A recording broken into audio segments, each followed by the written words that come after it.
Hello, cruel world. Julian Assange's battle against extradition to the United States suffered a low blow last week. The US won its appeal against a January UK court hearing that he could not be extradited due to concerns about his mental health. So what does that mean? That means that the Home Secretary gets the final decision. And let's face it, Priti Patel has about as much humanity and empathy and kindness as those two dastardly villains from Home Alone. So what I'm saying is I don't really fancy his chances. So Julian Assange, the WikiLeaks founder, is expected to appeal to the High Court if Priti Patel does pretty much what she's renowned for doing and almost definitely will. The judges were reassured by US promises to reduce the risk of Assange's suicide. And Stella Mollis, who is 38 years old, was his lawyer and now is his wife as of 1 month ago, says that they intend to appeal. So this video that you're watching, I'm going to summarise the reports of Julian Assange's mental health issues. I'm going to tell you about various doctors' assessments. I'm going to outline what I discussed with Julian Assange's brother, Gabriel Shipman, on Atwood Unleashed when I interviewed him a few weeks ago. And then I'm going to change tact and I'm going to give you some of my professional insights. So I've worked in various prisons as a psychiatrist. I've done some assessments in Belmarsh. I've not worked as the in-house psychiatrist in Belmarsh, but I have in other prisons. But I'll tell you about the structure of how mental health is treated in prisons and about the mental health in-reach team. And I will tell you about how somebody with Julian Assange's diagnoses would typically be treated. And also I'll tell you a little bit about how his suicide risk would be dealt with and contained. And we'll talk a little bit about how suicide and self-harm is changing over time in prison and how it's getting even more worrying. And finally, we'll talk about why Julian Assange was not sent to psychiatric hospital. And I'll answer the question, do I think it's part of a conspiracy theory? So my name is Dr. Shahom Das. I'm a consultant forensic psychiatrist. I assess mentally disordered offenders for a living so that you don't have to. You can call me the ominous Shahominous. I'm the host of a channel on YouTube called A Psych for Sore Minds. If you like your true crime with a little twist of psychiatry, my channel is for you. So, unless you've been in a coma for the last decade, you'll know the background to this case. Julian Assange is wanted in the US over documents leaked in 2010 and 2011 via the platform WikiLeaks. And this is mostly related to the Iraq and Afghanistan wars and it exposed the US and all of its wrongdoing. And apparently it was in the public interest, according to Julian Assange's legal team, and let's face it, according to most of the sane world. Just to be clear, I'm not dissing the US government. I don't want to end up in Guantanamo Bay. Orange has never suited me as a colour. So Assange, who's now 50, has been in prison since he was removed from the Ecuadorian embassy in London in 2019 and arrested by British police. And then in May 2019, while serving a jail sentence in the UK for breaching bail, the US Justice Department filed 17 charges for violating the Espionage Act, alleging that the material obtained by WikiLeaks endangered lives. And as an update to that, the Supreme Court ruled last month that Mr. Assange's cases raised no legal questions over the assurances that the US has given to the UK over how he's likely to be treated. But Assange's fear is that he's going to be held in highly restricted prison conditions if he's extradited, even more restricted than Belmarsh, which is a Category A prison, so it's already one of the most kind of highest levels of security prisons in the UK. However, the US authorities gave assurances that he would not be held in these kind of restricted conditions unless he committed an act in the future which would kind of warrant them or merit them, which is reassuring because, as we know, nobody in authority has ever lied in the past. So in the hearing last week, Mr. Assange spoke briefly on a video link call from Belmarsh prison. It was only a 7-minute hearing and he just confirmed his name and his date of birth and he acknowledged that he understood what was happening against him. And apparently we all know that Julian Assange has a big following, lots of supporters, maybe you watching right now is one of them, and lots of protesters gathered outside the court, and they were carrying these big placards which said things like "Don't extradite Assange," and another one that said "Down with this sort of thing," another one that said "Careful now." Anyway, so that's me blabbling on about the background to this case. Now let's get down to the juicy stuff, my area of expertise, Assange's mental health. So what do we know? Numerous previous assessments have suggested that there has been a decline in his mental health, and this has been reportedly due to the lingering effects of psychological torture. So Nils Melzer is the United Nations Special Rapporteur on Torture, so obviously dude is legit, and he said in his opinion it was the collective efforts of several states, including Ecuador, the United Kingdom, the United States and Sweden, and they've created conditions of psychological torture. And he remarked specifically on the Assange case that this was, and I quote, "a murderous system is being created before our very eyes." Cannot fault the dude's flair for the dramatic. And then he visited with two medical experts who were experienced in examining victims of torture, and they all paid a visit to Assange in May 2019, and they said in their report, and I quote, "His health has been seriously affected by the extreme hostile and arbitrary environment that he's been exposed to for many years. In addition to physical ailments, showed all symptoms typical for prolonged exposure to psychological torture, including extreme stress, chronic anxiety, and intense psychological trauma." So Meltzer has been criticised, shall we say, for being overcommitted to the case and even histrionic. But then Doctors for Assange, which is a collective of 120 medical doctors spanning 18 different countries, argued in The Lancet, which is a very well-respected medical journal. I subscribe to it, not yet read a copy, but I will do at some point. And it said there that it highlights several concerning aspects that warrant the medical profession's close attention and concerted action. And isolation and understimulation are key psychological torture tactics capable of inducing severe despair, disorientation, destabilization, and disintegration of crucial mental functioning. That was the quote verbatim. And then Doctors for Assange said the psychological torture of a publisher and a journalist in a climate that's already hostile to journalism sets a precedent of an international concern.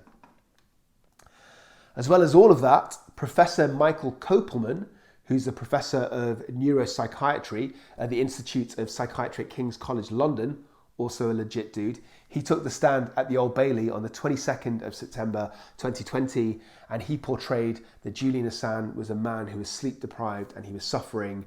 And he said on the witness stand, and I quote, that Julian Assange was suffering from loss of weight, a sense of preoccupation and helplessness as a result to threats to his life, the concealment of a razor blade as a means to self-harm, and obsessive ruminations of ways of killing himself. On top of that, Assange is reported to have experienced auditory hallucinations, so he's basically hearing voices featuring derogatory and persecutory voices, saying things to him like, "You are dust, you are dead, we're coming to get you."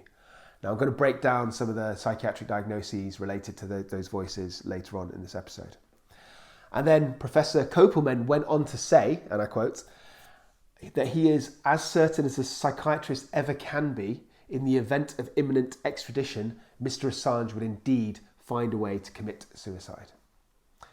And then the following day, Dr. Quintin Deeley, who's like a consultant psychiatrist from the NHS for the defence, said that Assange might have a diagnosis of at the high end of the autistic spectrum scale and should be treated accordingly. And on top of all of that, a report in December 2019 said that Assange had met all the criteria for major depression and concluded, and I quote, he was at high risk of completing suicide if he were to be extradited.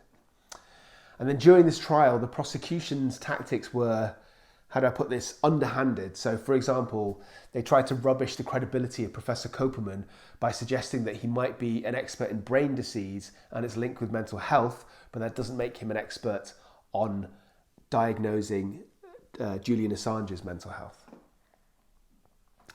Now, I mentioned before that a few weeks ago on Atwood Unleashed, shout out to my boy Sean Atwood, I interviewed Julian Assange's brother, Gabriel Shipman, and he said that Julian was very depressed, but he was just about coping and managing.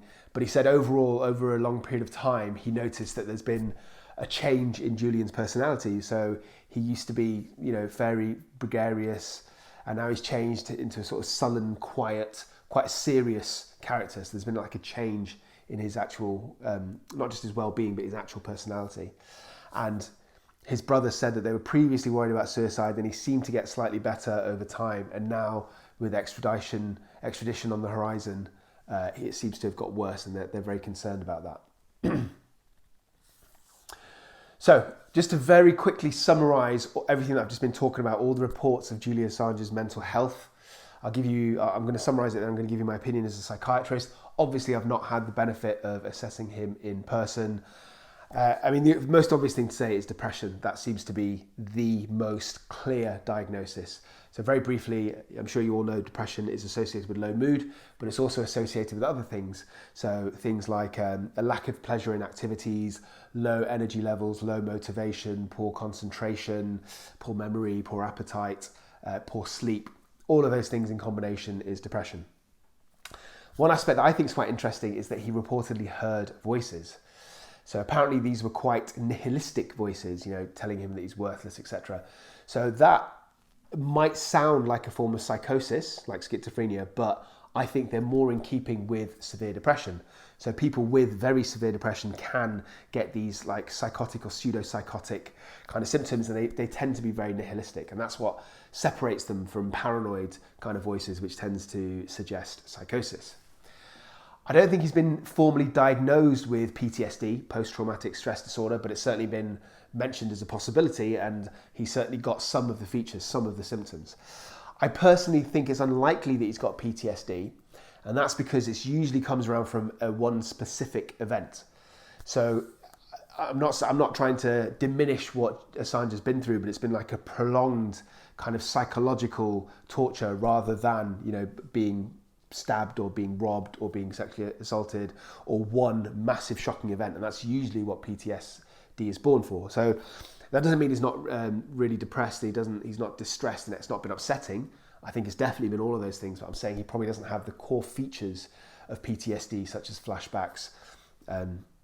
Avoidance would be a huge one, and there's not really an opportunity for him to express avoidance behaviour because he's already locked in prison. And then the other thing that I think is quite interesting is this supposed diagnosis of autism. So obviously, if he does have autism, then he's very high functioning, and it would be weird, not impossible, but it would be very weird that this hasn't been picked up before throughout most of his life. He's 50 years old. People very rarely get that kind of diagnosis at that age. And even if he did have a diagnosis of autism, then it probably wouldn't really be relevant in terms of his overall treatment, because he's a prisoner and he's waiting to be tried, and the treatment of prisoners is more about their court case. So it's more about getting them ready to make sure they're well enough or fit to plead to go through their trial, to go through their trial hearings. So what I'm saying is, even if he did have this diagnosis, I don't think it would sway the authorities, the prison mental health team, to do much about it. They would usually say that this person could be treated for their autism once they're discharged, once they're released from prison. It's not something that's acute or needs to be dealt with now.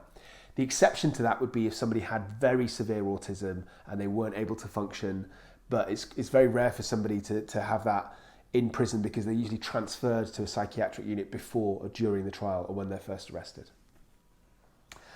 Okay, so I'm going to use or draw upon my experience of working as a psychiatrist in various prisons. I'm going to give you an insight into how somebody with Julian Assange's diagnosis would typically be treated, and also how the suicide risk would also be contained and treated. But before I do that, I just want to introduce you to my channel, A Psych for Sore Minds. My name is Dr. Shaham Das. I'm a consultant forensic psychiatrist. I assess mentally disordered offenders in courts and in prisons and in psychiatric units. And I also act as an expert witness, so I give evidence in criminal trials similar to ones that Julian Assange is going through. My channel, A Psych for Sore Minds, covers a smorgasbord of topics related to offending and mental illness. Sometimes I do newsjacking, so I talk about high-profile cases that are in news now, like this one.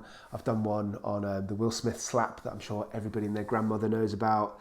done on 𝐏𝐬𝐲𝐜𝐡 𝐅𝐨𝐫 but the ones that I enjoy the most, and I think that you get the most value from, are the educational ones where I deep dive into a particular area. So for example, I've done one on my channel that you can find about the psychology of grooming. I go into the case of Marilyn Manson and I help you, the viewer, recognize some of the signs, the obvious ones and the less obvious ones, that your loved ones might be being groomed. So go chickadee, check out my channel.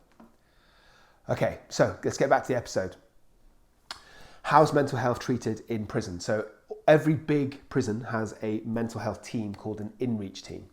And the size varies depending on the resources, the amount of money that's available and the size of the prison. Generally speaking, most of them have 1 or 2 doctors and they have nurses. But it's different from a psychiatric hospital because they're only visiting. And the caseload is so high and there's so many ill people in prison that they're usually very, very stretched. So it's not unusual for somebody to be really unwell to not even get to see a psychiatrist in prison for days, if not weeks. The doctors can prescribe medications, but they don't have the infrastructure to observe each individual prisoner like they would do in a psychiatric unit. So I guess what I'm trying to say is that these things are extremely variable. The standard of care is lower than in a hospital, and the resources are less, but the care is quite variable. I've assessed people in prison who've never seen a doctor even though they're really unwell. I've assessed other people in prison who get to have like psychological therapy as well as seeing a psychiatrist. Okay, so this is a bit of a morbid topic, but I'm going to briefly touch about suicide in prison. So I'll give you some statistics. Her Majesty's Prison Service released some statistics last year, and they said that in the 12 months leading up to March 2021, there were 408 deaths in prison custody, which is an increase of 42% from the 287 deaths in the previous 12 months. I mean, that's a significant amount, I'm sure you'll agree. And of those deaths, 79 were self-inflicted, so 79 was suicide, which is actually a 4% decrease from the 82 self-inflicted deaths in the previous 12 months. So there has been a slight decrease in prison suicides, but you have to put that in the context of the very fact that it's been increasing steadily over the last decade or so at least. And I actually think the last year's stats are a bit of a red herring because of COVID. So because everybody was locked down for COVID, I mean, people are locked down in prison obviously, but they're even more restricted than usual. So for example, the COVID wings where prisoners weren't allowed to leave their cells at all. So I think that increased the spikes in self-harm and suicidality during the peak of the pandemic. So the fact that it's gone down, I think, it reflects what happened over the last couple of years rather than reflecting that mental health treatment is any better. Hope that all makes sense. Okay, the other thing I think is really relevant about this is that in my experience, people who commit deliberate self-harm in prison almost never get transferred to a psychiatric unit. Why is that? I think there's lots of reasons. First of all, because anybody can self-harm. So I'm not in any way taking away from Julian Assange, but I'm talking about cases broadly.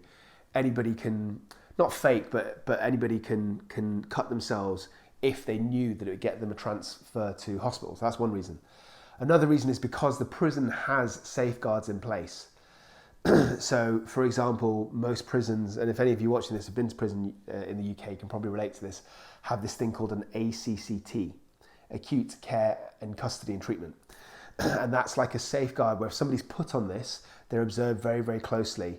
So they meet up with their mental health team, or they meet up with a responsible prison officer on a regular basis. They have this book that is carried around, not by the prisoner themselves, but everywhere they go. So if they go to work, to canteen, to the gym, there will be prison officers carrying this book. They'll make observations about this, and then whoever's in charge of their care will read it on a regular basis. So what I'm trying to say is they're very closely observed, and they have a lot of kind of input and attention. The other thing is that if somebody's at a very high risk of suicide in prison, they can be locked in a cell and they can be observed. This takes up a lot of resources. As I'm sure you know, prisons are massively understaffed, so it's not particularly popular amongst prison staff. And if they're really unwell, they can be put in the HCU, which is the healthcare unit, which is basically like a small psychiatric ward inside a prison. I've worked in a couple of those myself, and it's kind of built more like a hospital. Like the door, you're still in locked cells, but it's away from the main wings, and there's only like maybe 10 to 12 beds in them. There's a lot quieter, a lot less chaotic. There's a lot less free movement. Prisoners aren't moving around. They're locked in the cell. So it's a lot more calm and placid compared to the prison wings. A lot less opportunities to like smuggle in drugs or for bullying or for gang beefs, etc., etc. Plus you have doctors and nurses that actually work there and are based there. So the patients can be, well, they're not patients, they're prisoners. So the prisoners can be observed. And you have things that they could be used to self-harm are taken out of their cells. They have very bare cells with, and they don't have access to things that you'd expect, like sharp objects, razor blades, metal cutlery, etc., etc. So they're basically built to try and decrease the risk of suicide rather than send somebody to hospital. And on top of that, you got your regular input from your psychiatrist, and you might have therapy through a psychologist as well. So that was a very brief summary of how prisons deal with deliberate self-harm. If you want to know more about it, you should definitely go and check out my interview with my man Chris Aitken, who is a journalist who actually went to prison for about 2.5 years, I believe it was. And he talks a lot about his experience in prison. Always be plugging. And he talks about how he was a listener, which is where senior prisoners who are stable try and mentor or help out people who are at risk of self-harm. Some of the tales he was telling was shocking about people like extremely unwell, completely psychotic, self-harming very, very severely. And he felt out of his depth as a listener. Right, sorry about babbling on. I'm just going to quickly tell you about a landmark case of Sarah Lynn Reed. So she was a British prisoner who was waiting for psychiatric reports for her trial, and she had a history of mental health problems. She was a victim of police brutality a few years before she got arrested, and she actually died from suicide while she was on remand in Holloway Prison in January 2016. And the problem was there was nobody that was particularly responsible for the report.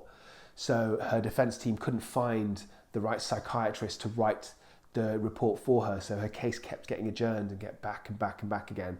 So she was kept in prison for such a long period of time. She lost all hope. She didn't see any future. She became very desperate and she took her own life. Obviously, it's a tragic case.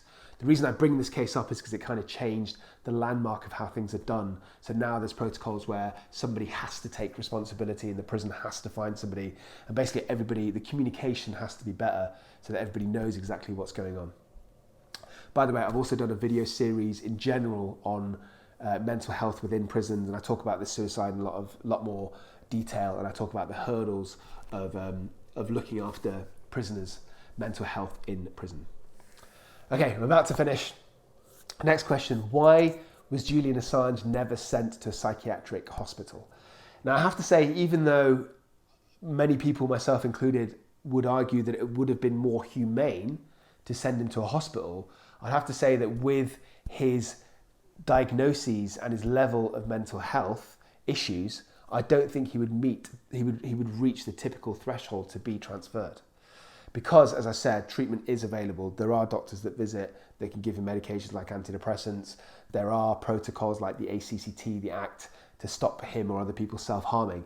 So it's not like he had something like a psychosis. He wasn't like completely delusional or hearing voices telling him to be violent, so he's attacking people. If he was in that situation and if he didn't have insight, then he might have been transferred over. Whereas Julian Assange, it seems, does have insight. I imagine he's cooperating with treatment. So if he had a psychosis and he didn't believe that he had these symptoms and refused medication, you wouldn't be able to medicate him against his will in prison because you can't use the Mental Health Act in prison. So those are all circumstances where he might have transferred to prison, but he doesn't meet those criteria. So typically, people in his situation would be treated in Belmarsh. I mean, there's an argument that you could say that it was like political. So, because he's such a high profile case, I personally don't buy that. So to conclude, Julian Assange clearly has mental health issues. And unfortunately, it brings me no pleasure to say this, but it's likely to get worse now that he's about to be extradited. The US say they won't put him in harsh conditions. Can we believe them? Can we trust them? I'm not really sure.